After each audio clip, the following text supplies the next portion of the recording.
அனைவருக்கும் இனிய வணக்கம்.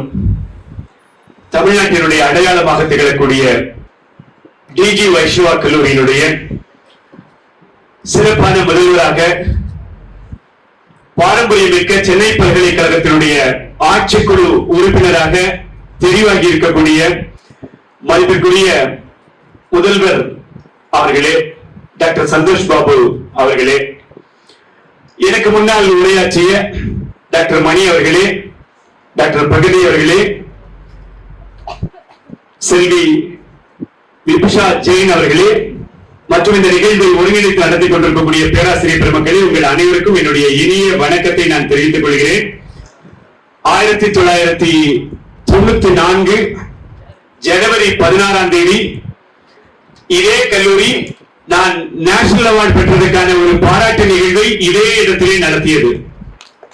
அப்ப எங்களை அழைத்து சென்றவர்கள் யார் என்று கேட்டால் வணிகவியல் துறையினுடைய பேராசிரியர் ஜெயக்குமார் அவர்கள், அன்றைய பாரத பிரதமர் நரசிம்மராவ் அவர்களிடம் சத்பவனா தேசிய விருதை பெற்று வந்தவுடன் இந்த கல்லூரியில் தான் அப்போது 20 வயது பிஎஸ்சி செகண்ட் இயர் கெமிஸ்ட்ரி படித்துக் கொண்டிருந்தேன். இந்த கல்லூரி தான் முதலாக என்னை ஊக்குவித்தது. ஊக்குவிக்க ஆடு இருந்தால் ஊக்குவிப்பவன் கூட தேக்கு விற்பான் என்று வாலி சொல்லுவாரே, முதலாக ஊக்குவித்த அதே கல்லூரி ஒரு 30 ஆண்டுகள் கழித்து மலரட்டும் மனிதநேயம் என்கிற ஒரு தலைப்பிலே உரையாற்றுவதற்காக உங்கள் முன்னால் அழைத்திருக்கிறது. உங்களுடைய முதல்வர் அவர்கள் சென்னை பல்கலைக்கழகத்தினுடைய சிண்டிகேட் பொறுப்பிலே ஏற்றதற்கு நாம் எல்லோரும் நல்ல கைதட்டி அவங்களை நம்ம பாராட்டலாம். ஏன்னா மனோன்மணியம் சுந்தரனார் பல்கலைக்கழகத்தில் அதனுடைய உறுப்பு கல்லூரியாக சரகத்துறை அப்பா கல்லூரி இருந்த காலகட்டத்தில் நிறைய இவையெல்லாம் அவர்களை ஊக்குவித்திருக்கின்றார்கள். மிக மிக மகிழ்ச்சியாக இருக்கிறது. இந்த நாளிலே மாணவ சமுதாயம் மகத்தான சமுதாயமாக பல சாதனைகளை செய்யக்கூடிய சமுதாயமாக இருந்து கொண்டிருக்கிறது. எனக்கு மணியினுடைய வளர்ச்சி எனக்கு ரொம்ப பெருமிதமாகவும் பெருமையாகவும் இருக்கிறது. நான் அடிக்கடி சொல்லிக்கொண்டே இருப்பேன், வழிகாட்டிகளை விட வாழ்ந்து காட்டிகள் உன்னதமானவர்கள் என்று. சந்தோஷ் பாபு சார் ஒரு வாழ்ந்து காட்டி. இந்த வழிகாட்டுறது ரொம்ப சாதாரணம். வாழ்ந்து காட்டுவது அப்படிங்கிறது சாதாரணமான விஷயம் கிடையாது. வாழ்ந்து காட்டக்கூடிய லீடர் ஒரு செயற்கரிய செயல்களை செய்யக்கூடிய லீடராக இருக்க வேண்டும். இன்னும் ஒரு 25 வருஷம் கழிச்சு என்னவாக நாம் மாறப்போகிறோம் என்பதை அடையாளம் கண்டுபிடிக்கக்கூடிய ஒரு லீடராக, தலைவராக இருக்க வேண்டும். அப்படிப்பட்ட ஒரு முதல்வர் உங்களை வழிகாட்டி கொண்டிருக்கிறார், உங்களுக்கு வாழ்ந்து காட்டிக் கொண்டிருக்கிறார். நல்ல ஒரு தலைப்பை நீங்கள் இதற்கு தந்திருக்கிறீர்கள். கல்லூரியில படித்துக் கொண்டிருந்த காலகட்டம் 1997 MA தமிழ் நான் படித்துக் கொண்டிருக்கிறேன். அப்போதுதான் முதலாக நான் ஒரு மனிதரை சந்தித்தேன். அவர் இதே சென்னையில் வாழ்ந்து கொண்டிருக்கிறார். என்னைக்காவது வாய்ப்பு கிடைச்சுன்னா அவரை போய் நீங்க பாருங்க. அவருடைய பெயர் பாலம் கல்யாண சுந்தரம். அந்த மனிதரை சந்தித்த பின்பு என்னுடைய வாழ்க்கையானது மாறியது. ஸ்ரீவைகுண்டம் குமரகுருபரர் கல்லூரியில நூலகராக பணியாற்றிக் கொண்டிருந்தார். இன்று வரை திருமணம் செய்து கொள்ளவில்லை. அவருக்கு குடும்பம் கிடையாது, பேங்க் பேலன்ஸ் கிடையாது, வீடு கிடையாது, எதுவுமே கிடையாது. அவர் லைப்ரரியனாக இருந்து பெற்ற ஊதியம் முழுக்க ஒவ்வொரு மாதமும் ஏழைகளுக்கு அவர் தந்து விடுவார், டொனேட் பண்ணுவார். அவர் கொடுக்கக்கூடியதை யாருக்குமே சொல்ல மாட்டார். அப்படிப்பட்ட ஒரு மனிதர் 3 விஷயங்களை எங்களுக்கு கற்றுத் தந்திருக்கிறார். அவருடைய வாழ்க்கை வரலாறை 97 நான் எழுதினேன். 3 விஷயத்தை நான் இப்ப சொல்றேன், நீங்க மனதிலே உள்வாங்கிக் கொள்ளுங்கள். பணத்தின் மீது பேராசை கொள்ளாதீர்கள். முதல் பாயிண்ட் அவர் எங்களுக்கு கற்றுக் கொடுத்தது. பணத்தின் மீது ஆசை கொள்ளாதீர்கள் சொல்ல, பணத்தின் மீது பேராசை கொள்ளாதீர்கள். 10ல் ஒரு பங்கை தானம் செய்யுங்கள். 10,000 ரூபாய் சம்பளம் அப்படின்னா 1000 ரூபாய் எடுத்து தனியா வச்சிருவாரு. அந்த 1000 ரூபாயை மற்றவர்களுக்கு தந்து விடுவாரு. 3வது பாயிண்ட் என்ன அப்படின்னு கேட்டீங்கன்னா, தினமும் ஒரு உயிருக்கு நன்மை செய்யுங்கள். அவங்க அம்மா என்ன செய்வாங்கன்னா, இன்னைக்கு யாருக்காவது உதவி பண்ணியான்னு கேட்பாங்களாம். யாருக்குமே உதவி பண்ணல அப்படின்னா நீ சாப்பிடக்கூடாதுன்னு சொல்லிட்டு ஒரு செம்பு நிறைய தண்ணி எடுத்து கொடுத்து செடிக்கு தண்ணி ஊற்றி விட்டு அதுக்கப்புறம் சாப்பிடுன்னு சொல்லுவாங்களாம். களக்காடு, திருநெல்வேலி மாவட்டத்துல களக்காடு என்கிற ஒரு சின்ன கிராமத்திலே பிறந்து அவர் ஒரு மாற்றுத்திறனாளி, குரலால் ஒரு மாற்றுத்திறனாளி. தொலைபேசியில நீங்க பேசுறீங்கன்னா யாரோ பெண் பேசுற மாதிரி இருக்கும். ஆனாலும் கூட அந்த மனிதருடைய பெயர் 3 முறை கின்னஸ்ல ரெக்கார்ட் ஆகி இருக்கிறது.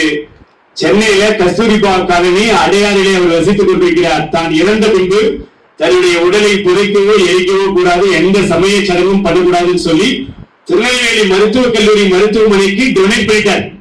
ஒரு உயிரை வைத்து விட்டார். அப்படிப்பட்ட ஒரு உன்னதமான மனிதருடைய 2 சீடர்கள் தான் உங்களுக்கு முன்னாடி விஜய் ஆனந்த் சாரும் நானும். நான் 97 இருந்து அவர் கூட பழகி கொண்டிருக்கிறேன். மாண்புமிகு தமிழக முதலமைச்சர் இருந்து யாரை வேண்டுமானாலும் அவர் சந்திப்பார். ஆனா அவருக்காக ஒரு விஷயத்தை அவர் கேட்டதே கிடையாது. கதர் சட்டை, கதர் வேஷ்டி தான். இன்றும் கூட அந்த எளிய மனிதரை நீங்கள் சென்னையில் பார்க்க முடியும். அப்படிப்பட்ட மனிதனிடம் இருந்துதான் நான் மனித நேயத்தை கற்றுக்கொண்டேன். நானும் உங்களை மாதிரி ஒரு சாதாரணவனாக, உலகத்தை பற்றிய ஒரு பெரிய பார்வையிலே இல்லாதவராக, என்னுடைய வாழ்க்கை, என்னுடைய டிகிரி, என்னுடைய படிப்பு, என்னுடைய வேலை என்று இருந்தவனை சமூகம் நோக்கி திருப்பியவர் யார் என்று கேட்டால் பாலம் கல்யாண சுந்தரம் தான். அவர் அடையாளம் கண்டு கொண்ட பின்புதான் அவரை பத்தி 2 புத்தகம் போட்டோம். நல்லவை நாற்பது, இனியவை 40 சொல்லி 2 தமிழ் போட்டோம். அது ரஜினிகாந்த் அவர்களுடைய கையில கிடைத்து நீங்க சென்னைக்கு வர வேண்டும் என்று சொல்லி அவருடைய வீட்டில ஒரு அறை பாலம் கல்யாண சுந்தரத்திற்காக அவர் தந்திருக்கிறார். அவருடைய துணைவியார் 2 பேரும் காலில் விழுந்து ஒரு பிளாங்க் செக், அதை எதுவுமே எழுதாம கையெழுத்து போட்டு கொடுத்து எத்தனை கோடி வேண்டுமானாலும் நீங்க எடுத்துக் கொள்ளுங்கள் என்று சொல்லி அவர் கையில கொடுத்தார். ஐயா எடுத்தது எவ்வளவு கேட்டீங்கன்னா ஒரே ₹1, வெறும் ₹1 காயின் மட்டும்தான் அந்த செக்ல எழுதினாரு. அது போதும் என்று சொன்னார். அப்படிப்பட்ட உன்னதமான மனிதர்கள் இந்த சென்னையிலே வாழ்ந்து கொண்டிருக்கிறார்கள். நான் என்னுடைய லெட்டர்ல ஒரு வாசகம் எழுதி வைத்திருக்கிறேன். ஊதுபத்தியாக ஊருக்கு நீ உழைத்தால் மரணித்த பின்னும் மனத்தோடு இருப்பான். ரொம்ப அருமையாக மைக்ரோபாலஜி துறைத் தலைவர் அவர்களும் முதல்வர் ரொம்ப அருமையாக பேசினாங்க. நாங்கள் சவேரியார் கல்லூரியில் படித்த போது என்னுடைய வகுப்பு தொடர் தான் விஜய் ஆண்டனி. இன்றைக்கு இசையமைப்பாளராக சென்னையை மட்டுமல்ல தமிழ்நாட்டை கலக்கி கொண்டிருக்கக்கூடிய விஜய் ஆண்டனி 88ஆம் வருஷத்தில் ஆரம்பிச்சு 95 வரைக்கும் நாங்கள் ஒன்றாக படித்தோம். அவர் பிசிக்ஸ் படிச்சார், நான் கெமிஸ்ட்ரி படிச்சேன். இங்கிலீஷ் வகுப்புக்கு ஒன்றாக வரும்போது அப்போதே பாத்தீங்கன்னா சமூக சீர்திருத்தம் தொடர்பான விஷயங்கள்லாம் உண்டு. ஸ்டாண்ட் என்கிற ஒரு திட்டத்தை கொண்டு வந்து சவேரியார் கல்லூரியில் அறிமுகப்படுத்துறாங்க. கிராம சேவை திட்டம்னு சொல்லுவோம். அதாவது என்னுடைய 2ஆம் ஆண்டுல 100 மணி நேரம் அந்த கிராமத்தில் போய் வேலை பார்க்கணும். நீங்க கேட்கலாம், ஒரு கல்லூரி மாணவர்களுக்கு சமூக சிந்தனை அல்லது மனிதநேய உணர்வு ஏன் என்று நீங்கள் கேட்கலாம். நன்றாக தெரிந்து கொள்ளுங்கள். இந்த கிராமத்தில் இருக்கக்கூடிய அவர்கள் வாங்கக்கூடிய தீப்பெட்டி 20 பைசாவோ 30 பைசாவோ 50 பைசாவோ அதில் இருக்கக்கூடிய வரிதான் இன்றைக்கு என்னுடைய ஊதியமாக வந்து கொண்டிருக்கிறது. உங்களுக்கு படிப்பதற்கான தொகையாக அரசாங்கம் வழங்கிக் கொண்டிருக்கிறது என்று சொன்னால் நம்மை உதவி செய்யக்கூடிய, நமக்கு உதவக்கூடியவர்களுக்கு நாம் என்ன கைமாறு செய்ய போகிறோம், அதான் முக்கியமான விஷயம். அதுதான் இந்த தலைப்பு மலரட்டும் மனிதனையும் மடியட்டும் மனித சோகம் அப்படின்னு சொல்லி மாணவர்களுக்காக இன்று வைத்தார்கள். உள்ளதிலேயே உன்னதமான பருவம் என்பது மாணவ பருவம். கல்லூரியில MA படித்துக் கொண்டிருக்கும் போது லதா ரஜினிகாந்த் அவர்கிட்ட கடிதம் வந்தது. இந்த மாதிரி நாங்க சென்னையில ஒரு நூல் வெளியிட போகிறோம், அதற்கு நீங்க சிறப்பு விருந்தினராக வர வேண்டும். அப்ப நான் சொல்லுவது MA படித்துக் கொண்டிருக்கிறேன், கல்லூரி மாணவன். இங்க வந்தேன், போயஸ் கார்டன் உங்க வீட்டுக்கு போனேன். போனவொன்னு அவங்க என்ன சொன்னாங்கன்னா, பாலம் கல்யாண சுந்தரம் ஐயா உங்களை பற்றி நிறைய சொல்லி இருக்கின்றார்கள். கல்லூரியில படிக்கக்கூடிய காலகட்டங்களிலேயே நீங்கள் நிறைய மனிதநேய உதவிகளை செய்து கொண்டிருக்கிறீர்கள் என்று சொன்னார்கள். நான் சொன்னேன், அந்த அளவுக்கு எல்லாம் இனிமே ஆரம்பிக்கல அப்படின்னு சொன்னேன். இந்த கல்லூரி DG வைஷ்ணவா கல்லூரியில இந்த தலைப்பை உங்களுக்கு தந்து இந்த சிந்தனையை உங்களுக்குள்ளாக விதைத்திருக்கிறார்கள். அதாவது சாதாரணமான விஷயம் கிடையாது இந்த மனிதநேயம் என்பது. இன்றைக்கு நாம் மனிதர்களாக வாழ்கிறோம் என்று சொன்னால் அதற்கு காரணம் நம்முடைய முன்னோர்கள். சித்திரை சோலைகளே உண்மை நன்கு திருப்பையை பாரினிலே முன்பு எத்தனை தோழர்கள் ரத்தம் சொரிந்தனரோ வேறினே என்கிற வரியை பாரதிதாசனார் சொல்லுவார். இன்னைக்கு இந்தியா என்கிற இந்த தேசமானது சுதந்திர தேசமாக இன்றைக்கு நாம் தலைநிமிர்ந்து வாழ்ந்து கொண்டிருக்கிறோம் அப்படின்னு சொன்னா அதற்கு எத்தனையோ தியாகிகளுடைய உதவிகள், ரத்தத்தை தந்து இந்த தேசத்தை அவர்கள் காத்திருக்கின்றார்கள். அதே மாதிரியான ஒரு நிலை இப்போது ஏற்பட்டிருக்கின்றது. அதுவும் என்ன அப்படின்னு சொன்னா, கல்லூரி மாணவ மாணவிகளை சரியாக நாம் வழிநடத்த வேண்டிய நிலையிலே இன்றைக்கு இருந்து கொண்டிருக்கிறோம். நாங்கள் எல்லாம் படித்துக் கொண்டிருக்கும் போது நான் இன்றைக்கு இத்தனை புத்தகங்களை எழுதி கொண்டிருக்கிறேன். போட்டித் தேர்வுகளும் தமிழ் என்கிற புத்தகம் இப்ப சமீபத்தில் வந்திருக்கு, 20 நாள் ஆச்சு. இந்த புத்தகங்களை எல்லாம் எழுதுவதற்கு காரணம் எது என்று கேட்டால் நூலகம் தான். நூல்கள் வாசிப்பு இல்லை என்றால் எதுவுமே கிடையாது. ஒரு புத்தகத்தை மேலிருந்து கீழாக நான் வாசிக்கிறேன் என்றால் அது கீழிருந்து மேலாக என்னை தூக்கி விடுகிறது. சவேரியார் கல்லூரியினுடைய நூலகமோ, சதகத்துல்லா கல்லூரி நூலகமோ, மனோன்மணியம் சுந்தரனார் பல்கலைக்கழகத்தினுடைய நூலகமோ இல்லை என்றால் இன்றைக்கு இத்தனை பெரிய விஷயங்களை வாழ்க்கையில் நம்மளால செய்ய முடியுமா என்று கேட்டால் தெரியாது. ஆனா என்ன சிக்கல் கேட்டா, அந்த நூல்களினுடைய வாசமே இல்லாமல் செல்போன்கள் மட்டும்தான் வாழ்க்கை என்று இன்றைய இளைய சமுதாயம் போய்கொண்டிருக்கிறது. அதை சரி செய்வதற்காக இந்த கல்லூரியிலே மணி அவர்கள் முயற்சி செய்து கொண்டிருக்கிறார்கள். காலையில துறையினுடைய நூலகத்தை முழுக்க நான் சுற்றி பார்த்தேன். இந்த கல்லூரியினுடைய நூலகம் அதிநவீனமாக இருந்தது.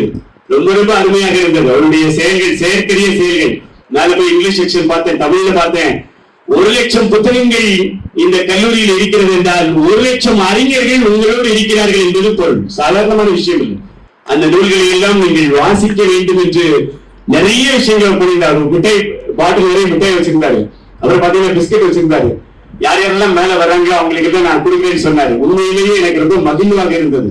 மிட்டாய் வாங்குறதுக்காக மட்டும் இல்ல, அந்த நூலுக்குள்ளாக திருவள்ளுவர் உயிரோடு இருந்து கொண்டிருக்கிறார். யாதனின் யாதனின் நீங்கிய நூதல் அதனின் அதனின் நிலன், இதையெல்லாம் வேண்டாம் வேண்டாம் என்று நீங்கள் நீங்குகிறீர்களோ அதனால உங்களுக்கு துன்பமில்லை என்று சொல்லக்கூடிய திருவள்ளுவர் இருக்கிறார். பாரதியார் இருக்கிறார். மனதில் உரிமை வேண்டும், வாக்கிலே இனிமை வேண்டும், நினைவு நல்லது வேண்டும், நெருங்கிய பொருள் கைப்பட வேண்டும், தனமும் இன்பமும் வேண்டும் என்று சொல்லக்கூடிய இந்த பாரதியார் கம்பீரமாக நூல்களுக்குள்ளாக அமர்ந்து கொண்டிருக்கின்றார். இது எல்லாம் எதை உங்களுக்கு நோக்கி கொண்டு செல்கிறது என்று கேட்டால், இந்த வாழ்க்கை என்பது வாழ்வது மட்டுமல்ல, வாழ்விப்பதும் கூட. நீ நினைச்சு பாருங்க, 61 ஆண்டுகளுக்கு முன்னால் இந்த மெயினாக இருக்கக்கூடிய சென்னையினுடைய இந்த இடத்துக்குள்ளாக இவ்வளவு பெரிய கல்லூரியை அந்த பெருமக்கள் உருவாக்கி இருக்காவிட்டால் இன்னைக்கு பேராசிரியர்களும் அதே போன்று மாணவர்களும் நீங்களும் இந்த இடத்துல இருக்க முடியுமா என்று நினைத்து பாருங்கள். அந்த மாதிரியான விஷயங்களை செய்யக்கூடிய நாள் தான் இந்த நாள் என்று நான் நினைக்கின்றேன். இதுல குறிப்பிடத்தக்க விஷயம் என்னன்னு கேட்டா, 1793 விவேகானந்தர் சிகாகோ நகரத்துக்கு போகிறார். சிகாகோல போய் அதுக்கு முன்னாடி எல்லாரும் லேடிஸ் அண்ட் ஜென்டில்மேன் ஆரம்பிக்கிறாங்க. முதலாக சகோதர சகோதரிகளே என்று சொல்லிவிட்டு அவர் என்ன செய்தியை சொன்னார் என்று சொன்னால், உலகத்தினுடைய ஆன்மீக தொட்டிலாக இருக்கக்கூடிய இந்திய தேசத்தினுடைய பிரதிநிதியாக நான் உங்கள் முன்னால் வந்து நிற்கிறேன். எனக்கு அவர் சொன்ன ரொம்ப அழகான ஒரு கூட்டு பிடிக்கும். காரினுடைய படிப்பதை விட அகல் விளக்காய் இருக்கலாமே. எங்களுக்கு பதிவாளர் ஐயா அவர்கள் கற்றுத்தந்த விஷயம் தான். எங்க போனாலும் நெகட்டிவான விஷயங்களே நம்முடைய கண்ணில் தெரியும். ஆனால் விவேகானந்தர் சொல்கிறார், காரினுடைய படிப்பதை விட அகல் விளக்காய் இருக்கலாமே என்கிற ஒரு செய்தியை விவேகானந்தர் அங்க போய் சிகாகோல போய் சொல்லுகிறார். அவர் சொல்லிவிட்டு அவருடைய உரையில மிகச் சிறப்பாக சொல்லுகிறார். என்னன்னு கேட்டா, மனிதநேயம் தான் இந்த உலகத்தினுடைய இன்றைய தேவை என்று பேசுகிறார். மனிதநேயம் இல்லை என்றால் நாம் மனிதர்களாக இருக்க முடியாது என்று அவர் பேசுகிறார். அதே மாதிரியாக அங்கிருந்து எல்லாம் முடித்துவிட்டு கன்னியாகுமரி என்கிற இடம், நாங்கள் இருக்கக்கூடிய திருநெல்வேலியிலிருந்து கன்னியாகுமரி வரக்கூடிய ஒரு 70 கிலோமீட்டர். அந்த கன்னியாகுமரிக்கு வந்து விவேகானந்தர் இறங்குகிறார். அப்போ அந்த பாறை எல்லாம் விவேகானந்தர் பாறைன்னு சொல்ல முடியாது, பாறை இருக்கிறது. இங்கே நின்று கொண்டு பார்த்து கொண்டிருக்கிறார். தூரத்திலே அந்த பாறையிலே அலைகள் கொட்டி வீசக்கூடிய அந்த காட்சியை பார்க்கிறார். பார்த்த உடனே அவருக்கு என்ன தோன்றுகிறது என்றால், எனக்கு அந்த பாறையில போய் நான் தவம் செய்ய வேண்டும் என்று நினைக்கிறேன். பக்கத்தில் உள்ள கேட்கிறார். நம்ம பக்கத்துல நீங்க சொன்ன உடனே நமக்கு பக்கத்துல இருந்து சங்கூரும் பக்கத்துல தான் இருப்பான். யூபிஎஸ்சி எழுத போறேன்னு சொல்லுங்க, நீங்க யூபிஎஸ்சி எழுதி பாஸ் பண்ணி அப்படின்னு சொல்லி பேசுவோம். அப்ப விவேகானந்தர் பார்த்து பக்கத்துல எப்படி சொல்றேன், சாமி நீங்க நினைக்கிறபடி இது நீங்க வெஸ்ட் பெங்கால்ல நீங்க பாக்குற மாதிரியான சாதாரண பாறைகள் அல்ல, இது உங்களுடைய உயிரையே போக்கிவிடக்கூடிய பாறை. அலைகள் ரொம்ப கொடூரமா இருக்கும், நீங்க பண்ண முடியாது இறங்க முடியாதுன்னு சொன்னோன்னு அவனை பார்த்து புன்னகித்து விட்டு கடல்ல குதிச்சிட்டார். கடல்ல குதிச்சு நீச்சல் அடித்து அந்த பாறைக்கு போய்விட்டார். முடியாது, நடக்காது, ஒப்பேராது, தேராதுன்னு சொன்னவன் பாறையினுடைய இந்த இடத்துல இருக்கிறான். அவர் அங்கே இருந்து கொண்டிருக்கிறார். ஏறக்குறைய 3 நாட்கள் அந்த பாறையை தவம் செய்தார். இன்றைக்கு அந்த பாறையினுடைய பெயர் விவேகானந்தர் பாறை. நான் அதெல்லாம் சொன்னேன், முடியாது, நடக்காது, தேராது என்று உலகத்தினுடைய ஒரு மூலையில ஒருவர் சொல்லிக் கொண்டிருக்கக்கூடிய நேரத்துல மணியை போன்றவர்கள் இன்னொரு இடத்துல மிக அருமையாக செய்து கொண்டிருப்பார்கள். ஒரு செய்தியை சொல்லியாக வேண்டும். பாளையங்கோட்டையில சமாதானபுரம் என்கிற ஒரு இடம் இருக்கிறது. அங்கே தூய்மை தொழில் செய்யக்கூடிய துப்புரவு தொழிலாளர்கள் அவர்களுடைய பிள்ளைகளை கொண்டு போய் ஒரு ஸ்கூல்ல சேர்ப்பாங்க. அந்த பள்ளிக்கூடம் நாங்க எத்தனையோ 1000 முறை நாங்கள் கடந்திருப்பேன். ஒரு நாள் கூட அந்த பள்ளிக்கூடத்துக்கு போனதே கிடையாது. திடீர்னு மணி போன் பண்ணாரு, அந்த பிள்ளைகளுக்கு எல்லாம் நாங்க டிஷர்ட் ஏற்பாடு பண்ணிருக்கிறோம், நீங்க வந்து தர வேண்டும் என்று. அந்த பள்ளிக்குள்ள போன உடனே பாத்தீங்கன்னா அந்த பள்ளியில் இருக்கக்கூடிய ஆசிரியர்கள் எவ்வளவு பெரிய தொண்டு புரிகிறார்கள் என்பதை பார்த்தோம். பள்ளிக்கு எல்லா டீச்சர்ஸும் 9 மணிக்கு வருவாங்க, அவங்க 6 மணிக்கு வந்துருவாங்க. 7 டீச்சர்ஸ் 6 மணிக்கு வந்து என்ன செய்வாங்கன்னு கேட்டா, தெருவை எல்லாம் தூய்மை செய்வதற்காக அந்த தொழிலாளர்கள் வீட்டை விட்டு கிளம்பி போயிடுவாங்க. இந்த பிள்ளைகள் தூங்கிட்டு இருக்குமா, தூங்கிக் கொண்டிருக்கக்கூடிய அந்த பிள்ளைகளை எல்லாம் எழுப்பி அவர்களுடைய வீட்டிலே நீராட வைத்து அவர்களை அந்த பள்ளிக்கு அழைத்து வந்து அதுக்கு பின்னாடி கிளாஸ் எடுக்கக்கூடிய உன்னதமான டீச்சர்ஸ் இன்னைக்கும் தமிழ்நாட்டிலே திருநெல்வேலியிலே சமாதானபுரத்திலே இருந்து கொண்டிருக்கிறார்கள். அவர்களுடைய தொடர்பு கிடைச்சு அந்த பிள்ளைகளுக்கு ஏதாவது பண்ணுங்கன்னு சொல்லி சொன்ன உடனே மணி என்ன பண்ணாருன்னா எனக்கு 20,000 ரூபாய் செலவு பண்ணி அவ்வளவு குழந்தைகளுக்கும் டிஷர்ட், அத்தனை பேருக்கும் புத்தகங்கள், நோட்டு புத்தகங்கள், அத்தனை பேருக்கும் பாத்தீங்கன்னா எல்லாம் வாங்கி தந்தார். அதாவது இந்த உலகத்திலே மிகச் சிறந்த சொல்லி எதுன்னு கேட்டீங்கன்னா செயல் என்கிற ஒன்றுதான். நம்ம எல்லாரும் பேசலாம். அதற்கு அப்புறம் நாங்க ஔவையார் அன்பின் கரங்கள் என்று சென்னையில இருக்கக்கூடிய பல்கலைக்கழகத்துல பேராசிரியர் ஜாகிர் என்கிற ஒருவர் இருக்கிறார். அவர் தலைமையில நாங்கள் ஒரு அமைப்பு வைத்திருக்கிறோம். அந்த அமைப்பின் சார்பாக திரும்ப போய் அடுத்த ஆண்டு அவர்களுக்கு நாங்கள் எல்லா விதமான உதவிகளையும் செய்வோம் என்று சொன்னால், ஆங்காங்கே இருந்து கொண்டு மாணவர்களுக்கு உதவி செய்யக்கூடிய மணி மாதிரியானவர்கள் இருந்து கொண்டே இருக்கின்றார்கள். இப்ப என்ன சிக்கல் என்று கேட்டால், இப்படி ஒருவர் இருக்கிறார் என்று உங்களுக்கு தெரிய வேண்டும்.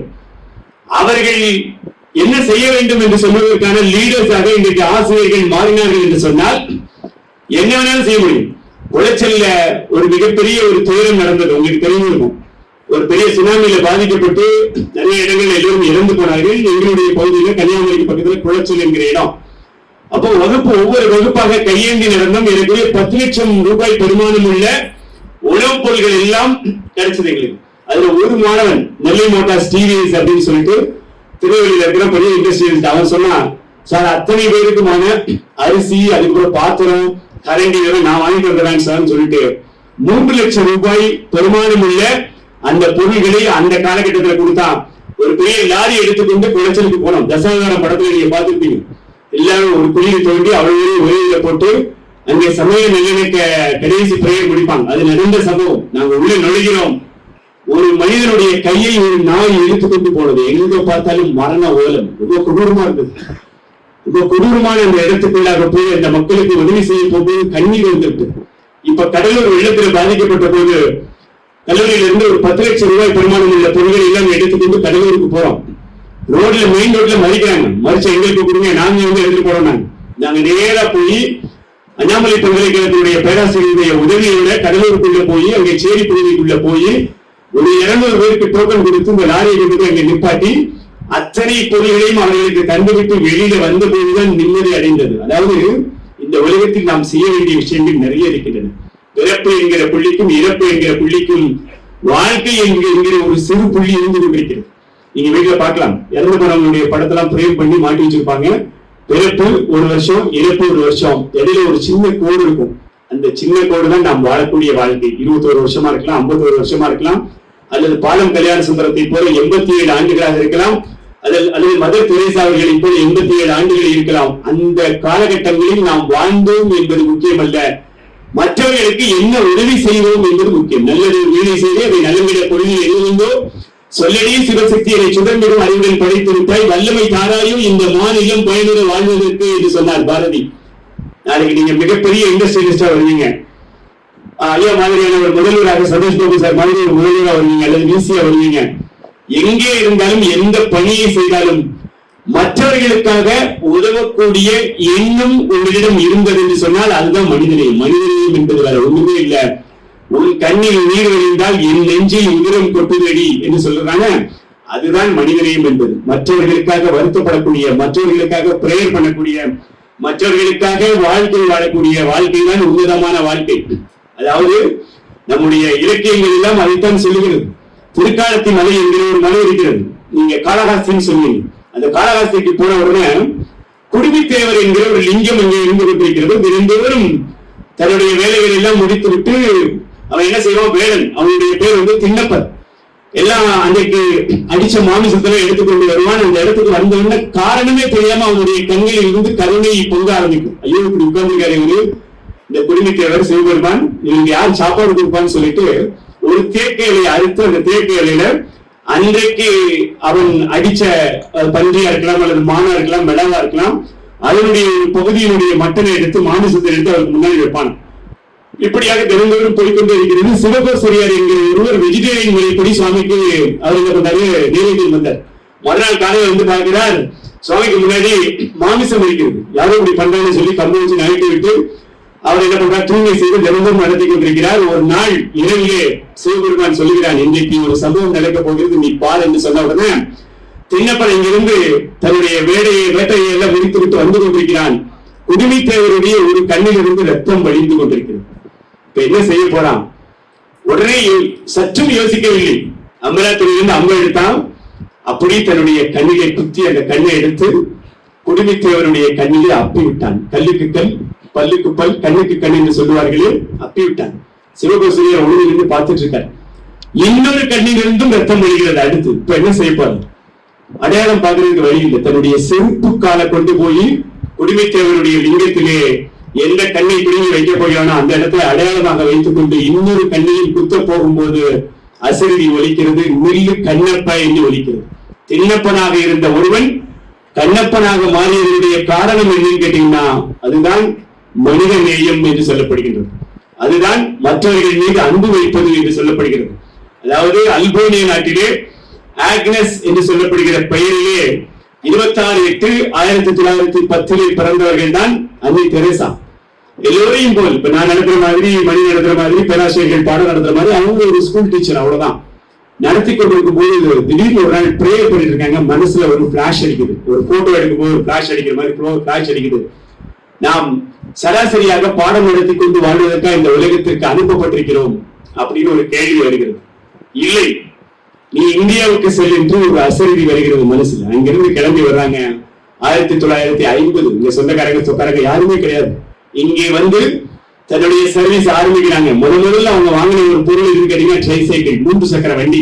அதை வாங்கிட்டு எல்லா இடங்களிலும் தொழுநோயாளிகள் தூக்கி வெளியே போட்டாங்க. வீட்டுல வச்சிருக்க முடியாது. அந்த தொழுநோயாளிகள் எல்லாம் தொட்டு தூக்கி அவர்களுக்கு மருந்துட்டு ட்ரைசைக்கிள் வச்சு கொண்டு வந்து தன்னுடைய இல்லத்திலே அவர்களை பாதுகாத்த அந்த தெரேசாவை தான் மதர் தெரேசாவாக நாம் இன்றைக்கு பேசிக் கொண்டிருக்கிறோம். ஒரு புதுக்கவிஞன் சொல்லுவான், அம்மா நீ திருமணமாகி குழந்தை பெற்றிருந்தால் ஒரு குழந்தைக்கு தாயாய் இருப்பாய், நீ கருணை உற்றதால் உலகத்தின் தாயாக நீ மாறிவிட்டாய் என்று சொன்னான். உலகத்தினுடைய தாயாக அன்னை தெரேசா மாறியது எதுவும் கேட்டீங்கன்னா மனிதநேயம் தான்.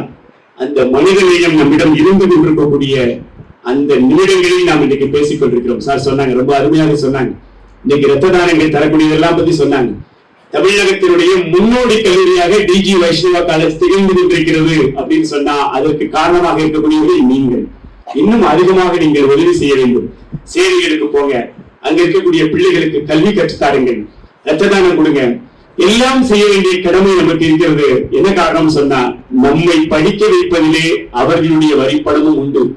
நான் வேலை பார்த்து சம்பளம் பெற்றுக் கொண்டிருக்கிறேனே, இதிலே அவர்களுடைய வரிப்பணமும் உண்டு. அதனால நிச்சயமாக அவர்களுக்கு நாம் கடமைப்பட்டிருக்கிறோம். அதையும் ஒரு நூலகம் முன்னெடுத்திருக்கிறது என்று சொன்னால் ரொம்ப பெருமையாக இருக்கிறது. கல்லூரியினுடைய நூலகம், நான் நிறைய நூலகங்களுக்கு போயிருக்கிறேன். இப்ப கூட தாய்லாந்து, கடந்த மாதம் தாய்லாந்துக்கு போயிருந்தேன். அங்க அசம்ஷன் யூனிவர்சிட்டி என்று சொல்லப்படுகிற உலகத்தினுடைய டாப் 10 யூனிவர்சிட்டிக்கு போயிருந்தேன். உள்ள போய் நூலகத்துல பார்க்கும்போது எனக்கு 6 லட்சம் புத்தகங்கள் இருந்தன. அதை விட நேர்த்தியாக டிஜி வைஷ்ணவா காலேஜுடைய நூலகம் இருந்தது என்று சொல்லிக் கொள்வது உண்மையிலே பெருமையாக. அது மட்டும் இல்ல, அவர் தான் வளர வேண்டும் மட்டும் நினைக்காம அவரோட ஒரு பெரிய ஒரு 19 சகோதர சகோதரிகளை கொண்ட ஒரு டீம் வச்சிருக்காரு. இன்னொருத்தர் அவர் என்ன பண்றாரு, பிஎல்எஸ்சி படிக்கின்றாரு, இன்னொருத்தர் எம்எல்ஏசி படிக்கின்றாரு, இன்னொருவருடைய பிறந்த நாளைக்கு பாத்தீங்கன்னா அதுக்கு அவர் ஸ்வீட் எல்லாம் வாங்கி கொடுக்கிறாரு. இன்னைக்கு இது மாதிரியான தலைவர்கள் இன்றைக்கு அவசியமாக இருக்கிறார்கள். நல்ல ஒரு நூலகர் உங்களுக்கு கிடைத்திருக்கின்றார். நான் தொடங்கிய இடத்திலே என்னுடைய உரையை முடிக்கின்றேன். வழிகாட்டிகளை விட வாழ்ந்து காட்டிகள் உன்னதமானவர்கள்.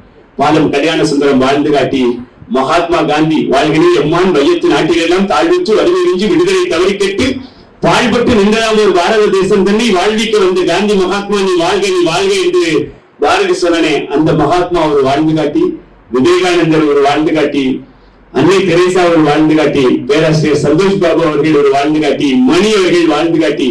அதாவது அவர்கள் வேண்டவர்கள பேசப்படணும்னு அவசியம் கிடையாது. ஆங்காங்கே இருந்து கொண்டு கலங்கரை விளக்கம் எங்கேயுமே போகாது.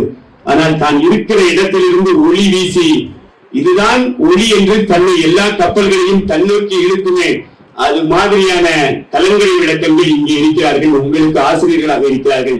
என்னையும் ஒரு பொருட்டாக மதித்து நெல்லையிலிருந்து 873 கிலோமீட்டர்கள் கடந்து இன்னைக்கு உங்களை சந்திப்பதிலே பெரும் மகிழ்ச்சி அடைகிறேன். என்னை ஊக்குவித்த கல்லூரி, முதன்மையாக ஊக்குவித்த கல்லூரி டிஜி வைஷ்ணவா காலேஜ் தான். 1994 20 வயசுல என்னை கொண்டு வேலையில நிப்பாட்ட யாருமே எனக்கு தெரியாது. இந்த கல்லூரியினுடைய பேராசிரியர் லட்சுமி நாராயணன் அவர் எனக்கு திருக்குறள் கொடுத்தார். இன்னும் அந்த புத்தகம் வீட்டில் வச்சிருக்கிறேன். என்னுடைய பேராசிரியர் ஜெயக்குமார் அவர்கள் காமர்ஸ் ப்ரொஃபசர், அவர் தான் டெல்லிக்கு விஞ்ஞான் போருக்கு கூப்பிட்டு வந்தார். அங்க பாத்தீங்கன்னு சொன்னா அப்போது இந்த அளவுக்கு எக்ஸ்போஷர் எல்லாம் கிடையாது. பிரதமர்கிட்ட வாங்க போகணும், ட்ரெஸ் கோட் கூட சரியா தெரியாது. ஒரு ஆஃப் ஹேண்ட் ஷர்ட்டை போட்டு அங்க போயாச்சு. ஜனவரி மாசம் 12ஆம் தேதி 1994 காலை 8 மணிக்கு ஹசரத் நிசாமுதீன் நாங்க தங்கியிருந்த இடம் ஜெயக்குமார் சார் நிற்கிறாரு. நேரா பிரதமருடைய அலுவலகத்திலிருந்து வந்தாங்க. வந்துட்டு எல்லாரையும் பார்த்து 18 பேர் வாங்குறோம். 17 பேரை விட்டாங்க. நீ மட்டும் வா அப்படின்னாங்க. உனக்கு அவார்டு கொடுக்க முடியாது அப்படின்னாங்க. என்ன ஆஃப்லைன் ஷர்ட் போட்டு வந்திருக்க, இந்த ட்ரெஸ் கோட்ல பிரதமர்கிட்ட நீ அவார்டு வாங்க முடியாது. கண்ணீர் வந்துட்டு எப்படி நினைச்சு பாருங்க.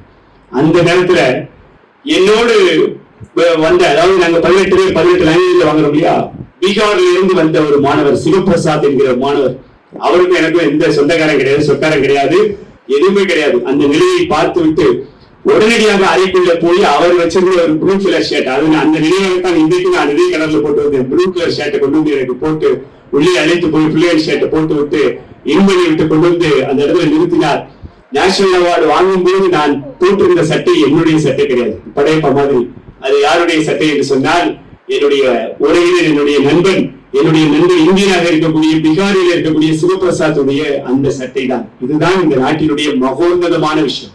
சுடுகாட்டு எலும்புகளை சுத்தரித்து பார்த்ததிலே வடநாட்டெலும்பென்று வந்தையிலும் பிள்ளையடி, தென்னாட்டெலும்பென்று தெரிந்த எலும்பில்லையடி, ஒரு நாட்டு மக்களுக்குள் 1000 பிரிவுகள் எரியூட்டல் என்னாலும் துன்பமடி. இந்த நாடு, இந்திய நாடு உன்னதமான நாடு, ஆன்மீகத்தினுடைய தொட்டிலாக இருக்கக்கூடிய நாடு.